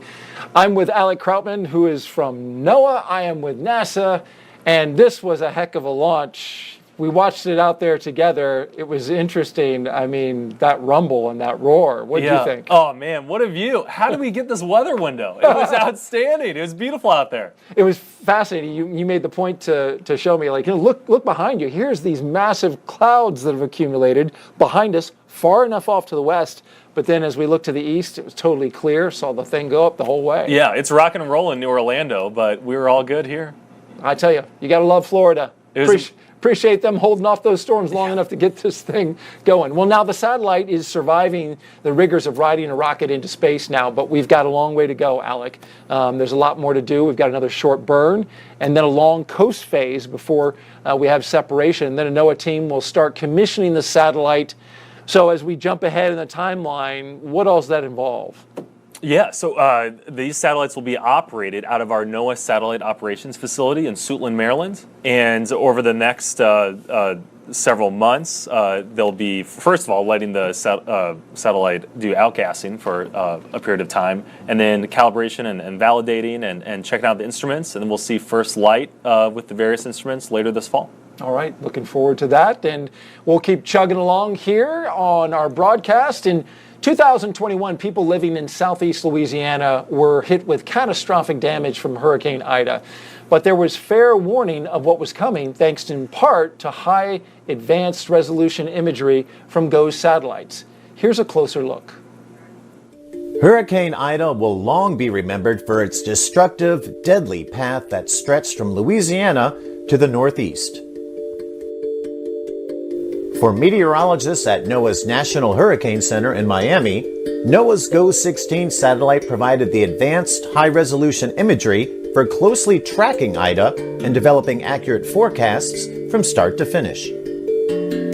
We did see in the GOES imagery the development of that low-level center that allowed us to go ahead and call that a tropical cyclone. But for Hurricane Ida, it was a case of there being more than meets the eye, literally. Within the eye of Ida, GOES-16's advanced baseline imager saw 4 mesovortices. A mesovortex is a small-scale rotation in the eye wall of a tropical cyclone, and it can be a telltale sign that a storm is getting better organized and intensifying. Yeah, when we started to notice the mesovortices in the eye, that was during a period of time when we were starting to see some pretty dramatic inner core structural changes. And with those changes within Ida's eye, scientists saw its wind speeds go up and its central pressure drop. Both of those changes can make a hurricane's winds and storm surge more destructive and deadly. But Ida still had a surprise after it made landfall. The mesovortices in its eye continued to spin around the eye even while it was over southern Louisiana. It's quite unusual for us to be able to see the mesovortices, say, hours after landfall. And the reason is because after a storm comes ashore, it typically loses its fuel source. It loses its the warm ocean water, and that causes the storm to weaken. But Ida's mesovortices were still visible over land because of what scientists call the brown ocean effect. Researchers have found that some tropical cyclones can maintain their strength long after landfall, or even strengthen over land, by tapping into the abundant soil moisture below it. We think that the reason that the storm remained strong in this case was due to the presence of that marshy land. So it was almost like the hurricane didn't know it was over land. It thought it was still over the warm ocean water. Hurricane Ida will definitely be a storm for the history books, and its full impacts are still being tallied today. For future hurricanes that threaten the U.S. and elsewhere, NOAA satellites will be our eyes in the sky to help forecasters stay on top of these monster storms. T plus 14 minutes. Everything's good with the spacecraft and rockets so far. Let's check in now with NASA leadership. Philip Hargrove is with NASA's Sandra Connolly. Yes, thank you, Daryl. I'm here with the Deputy Associate Administrator for NASA's Science Mission Directorate. Thank you so much for being here, Sandra. Thank you so much for having me. Yeah, I mean, what a day, what a moment. What was the launch experience like? You know, absolutely fabulous. Beautiful launch. I could not be more thrilled. I have to say, I'm privileged to have seen several launches. Gorgeous day, and I actually got to see those boosters land. Fabulous. What a show. So beyond the launch itself, what's exciting about the GOES-U mission for you?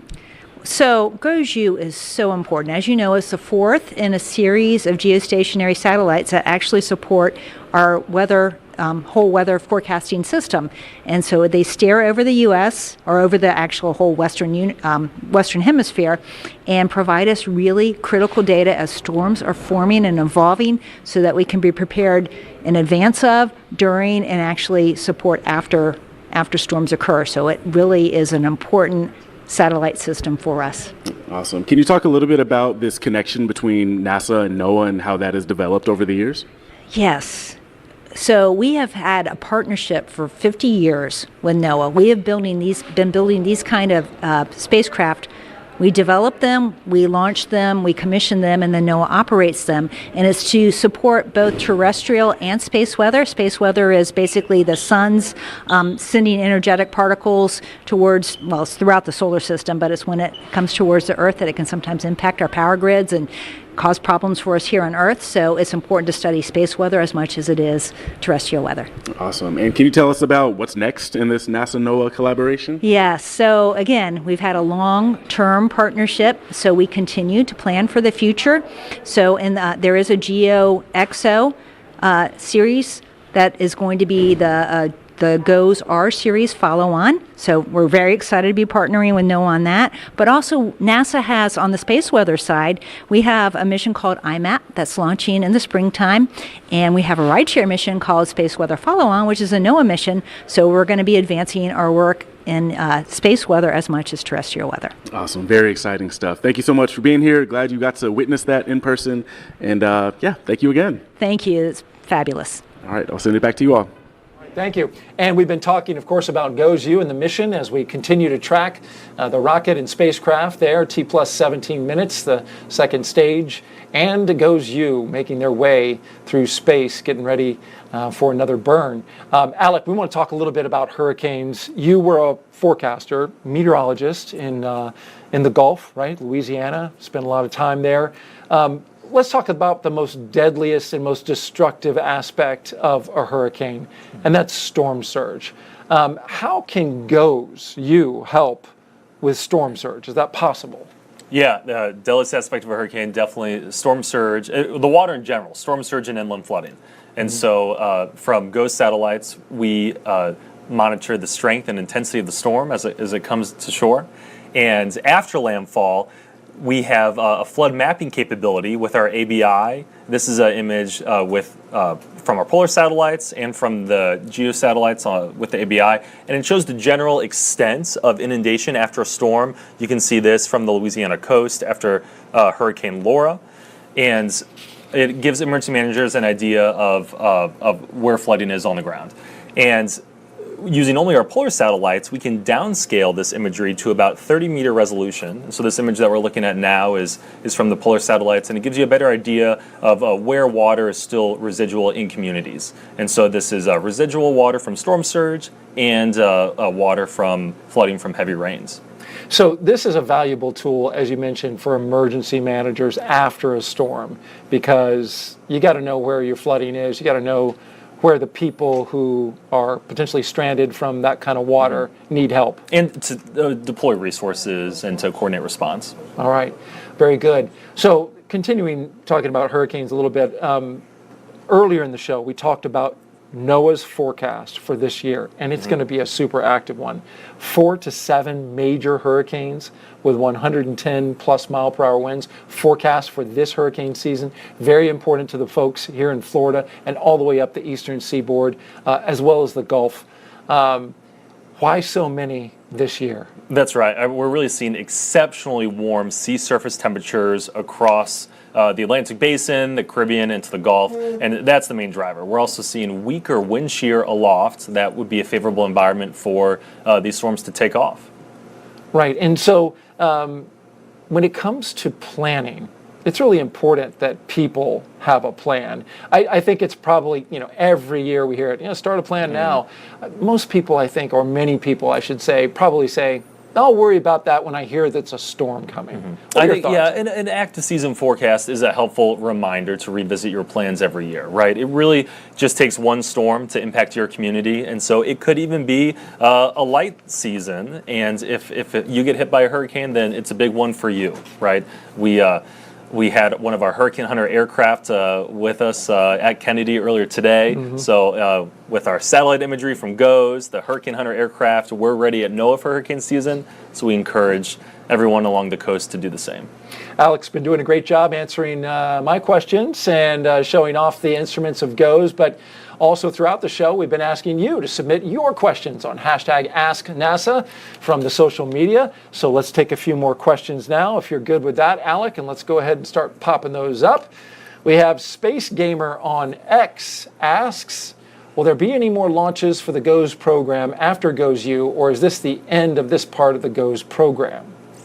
This is the end of the GOES-R series, and so next up will be GeoXO. So our future geostationary weather satellites will be this GeoXO series, with the first one scheduled to launch in 2032. That's a ways from now, but the technology on GeoXO, how different is it going to be from GOES-U? Even more high resolution for the current instruments. We'll have another imager. We'll have the lightning mapper. We're also adding new instruments, a hyperspectral sounder, an ocean color instrument, an atmospheric composition instrument, and that'll give us more information about our environment and our climate. All right, another question. Let's go to Avincia. She asks, why are the satellites renamed? Why are the satellites renamed once they reach orbit? That's right. So on the ground, we go by the letters. So this one was GOES-U. Once it reaches geostationary orbit, it'll be renamed GOES-19. It's indicative of the successful mission once it makes it. This is a risky process, and so it gets a new name once it achieves that milestone. And then we have the operational GOES-East and GOES-West positions. All right, very good. Thank you, Alec. Let's send it back now to Philip Hargrove, who was on a packed balcony during launch with a member of NOAA's leadership. Philip. Thanks, Daryl. Yes, I'm here joined by the director of NOAA's Office of Space Weather Observations, El Sayed Talat. Thank you so much for being here.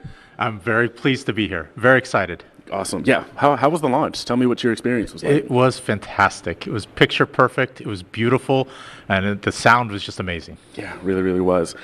So we've heard a bit about this compact coronagraph. Can you tell us a bit more about that instrument and why it's important that that's on GOES-U?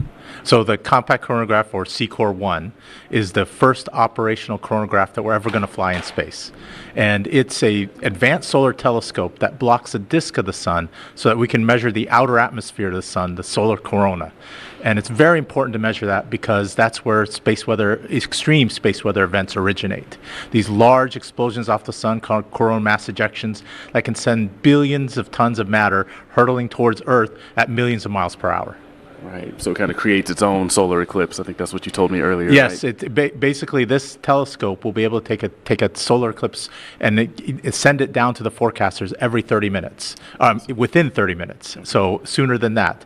And it'll be the continuous operations of having a solar eclipse basically within 30 minutes continuously. And can you tell me about how this instrument works with the other instruments on board? So what this instrument does, it allows us what our long-term forecasting in space weather. So 1 to 4 days after we see an explosion off the sun, we measure the characteristics of these explosions and put it into our models that propagate it towards Earth and see if it's going to come towards Earth, and then estimate how big the impact is going to be. And we really need to know that because that's important to protecting our technological infrastructures. These solar storms can affect the power grids, civil aviation, and other satellite operations, as well as communications and navigations. And this works in tandem with the other solar instruments on board that measure the solar and EUV, X-ray and EUV irradiance, and image the sun. And then the imagery of the sun gives us the context imagery of the sun that is basically like looking at the Atlantic basin for tropical cyclones as they develop, and then they might develop into hurricanes. We look at the sun with the solar ultraviolet imager to see if these regions of activity, which are centered around sunspots, if they're going to develop and produce flares and explosions, these coronal mass ejections. And we measure those effects with the irradiance measurements and the particle instruments that we have on the GOES satellites. Very interesting. And then what's next for NOAA and with regards to space weather prediction? So it's a very exciting time for space weather because we're developing, enhancing our capabilities. We are going to fly next year, in 2025, the Space Weather Follow-on L1 mission that is going to be an upstream buoy for measuring the solar wind and incoming solar effects 1 million miles upstream of Earth towards the sun. Very exciting stuff. Thank you so much for being here, and I'll toss it back to you, Megan. Philip, Mick and I, again, are back here at the Mission Director Center at Hangar AE on Cape Canaveral Space Force Station, and we continue to monitor the teams as they continue the journey to deliver GOES-U to its correct orbit around the Earth. Yeah, things are going very well. That first burn, all the telemetry looked very good, nominal. The vehicle's in a coast phase right now. Our next step coming up will be SES-2, that second burn, which we should be hearing here in about 20-25 seconds. Things are progressing well, and GOES-U looks very good. Mm-hmm. Again, the milestone bar at the bottom of your screen is where we are in the milestones to getting GOES-U into its correct orbit. SES-2 is that second burn that we're talking about, and we're tracking that for 26 minutes and 19 seconds. So 5 seconds from now.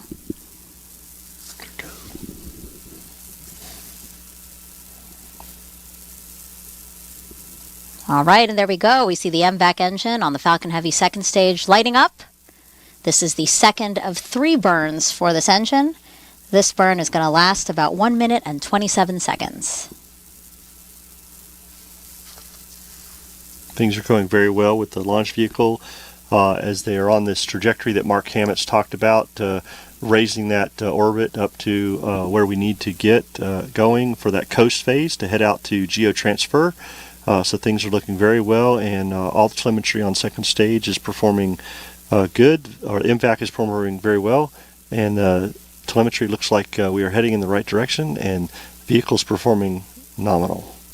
The image that you're seeing right there, an animation, again, of where we are, the trajectory that we have been keeping an eye on, and as you said, that we had an interview about earlier in the broadcast.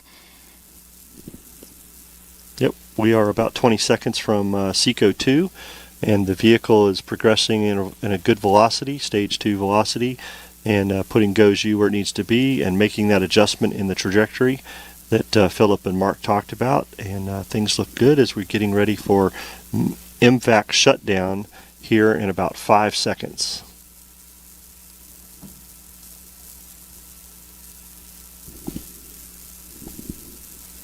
Things still progressing well. And there we see MVAC shutdown, and we are beginning this coast phase. Megan, things look good on the vehicle as we are watching the telemetry screens here from SpaceX. The vehicle performed very well. Nominal transfer orbit. And there we heard the call out for a nominal transfer orbit. And we get ready for this long coast before our third burn. Absolutely, a long coast phase. We're looking at a coast phase of about 3 hours and 53 minutes. Again, this is a very well choreographed to the second trajectory that gets us to that geostationary transfer orbit that you're talking about. LSP's mission is to deliver GOES-U to that geostationary transfer orbit. And while it's there, they're going to do some checkouts of the satellite. And then once operational in geostationary orbit, that is where GOES-U becomes goes east, and we'll keep a continuous watch over the Western Hemisphere. Yeah, as we get GOES-U on its way today, things progressing forward. As Alex said, very exciting to see the liftoff of the Falcon Heavy with GOES-U. Second stage is performing very well on that, and as we can see on the screen there, that stage 2 is coasting where it needs to get to, that normal geotransfer orbit insertion that we've heard about from Mark and Philip, and things are going to progress very well as the vehicle orients itself and gets GOES-U oriented on its way for that third burn, which will be a very important burn to finalize the mission to get ready for deployment. And part of that would be that the Falcon Heavy performed so well today that will that extra performance we had will give GOES-U a little bit of extra life on orbit, because they don't have to use as much spacecraft fuel to get to geostationary. So vehicle performance looked very good today. Yeah, GOES-U the GOES satellites are designed to have 15 years of life, but because we are saving propellant on the spacecraft, because Falcon Heavy is delivering it farther towards its orbit, we are looking at a 20 plus Almost year 20 life. Years, Yep. So again, just any other check of the spacecraft before we sign off for a little bit for this coast phase, Meg? Nope, everything looks good on the spacecraft side. They are operating on batteries. As Mark said, they are on the right trajectory with the sun in the right position to get ready for deployment. And after deployment, they'll get some of their solar arrays out, partial solar array deployment, to be able to charge those batteries and get going, and then begin their work in the next few weeks to get to geostationary. All right, so again, a coast phase of just under 4 hours. Mick and I are going to pop in at the top of every hour, so 7 and 8 o'clock p.m. Eastern Time, to give you some quick updates about how everything's going. But for now, let's toss it back to Philip. Thanks, Megan. Yes, I'm here with the NOAA Administrator, Rick Spinrad. Thank you so much for being here with me. I'm delighted to be here for this wonderful occasion. Awesome. Yeah, tell me about the occasion. What was your experience like? So this was obviously an awesome experience, seeing the launch. I've got to say that it's a seminal event. It happens over just a few minutes, but you realize there's years and years and thousands of hours of contributions from everybody, and see it come together so beautifully, so well done, so comprehensively is awesome in the literal sense of the word. Absolutely. Thank you for that perspective. Can you tell me a bit about why this satellite is important to the nation?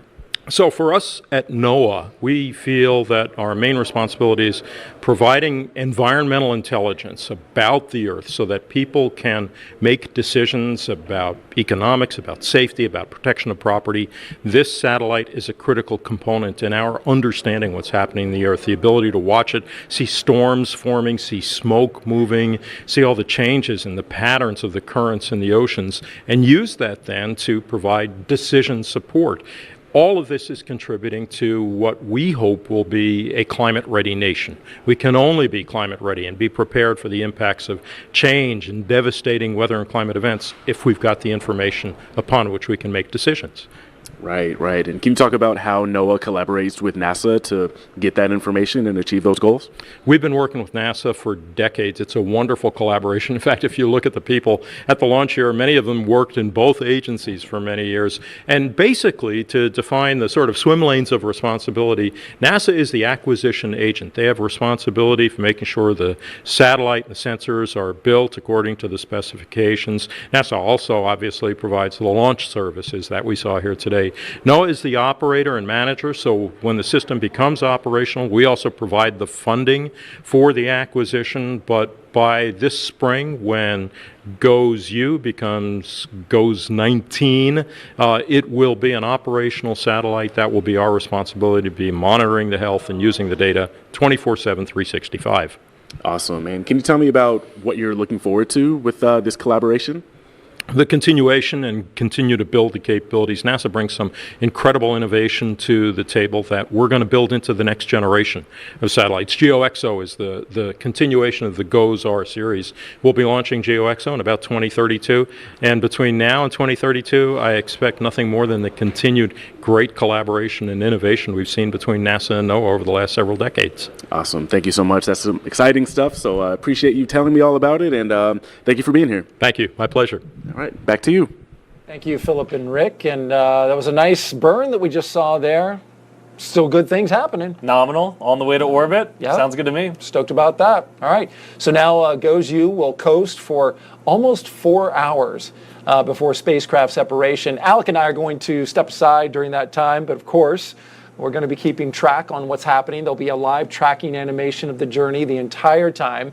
And of course, we'll have brief updates on GOES-U from Megan and Mick on the hour. But before we break, after the successful launch of a weather satellite, well, we want to celebrate a little bit by showing and sharing some of the best weather art submitted to us by kids from around the world. And the theme of this campaign, what was it, Alec? Lightning. We like lightning.